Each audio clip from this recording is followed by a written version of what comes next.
శ్రీ గురుభ్యో నమః. అందరికీ నమస్కారాలండి.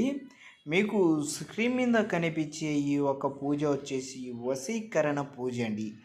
ఈ పూజకు కుటుంబ సమస్యలైన ఇంట్లో సమస్యలతో బాధపడుతున్నా కూడా ఈ పూజ అనేది చేయబడమండి.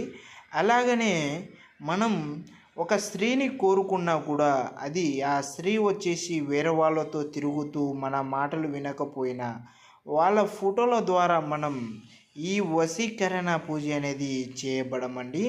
ఇది కేవలం ఒకసారి చేపిస్తే చాలమ్మా.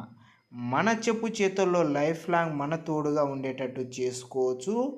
అలాగనే మనకు వాళ్ళ ఫోటోలు కానీ కాళ్ళ కింద మట్టి కానీ లేకపోతే వాళ్ళ బట్టలు కానీ ఇవి ఉంటే చాలండి. మన చెప్పు చేతుల్లో ఉండేటట్టు కేవలం 3 రోజుల్లోనే మీ వెనక తిరిగేటట్టు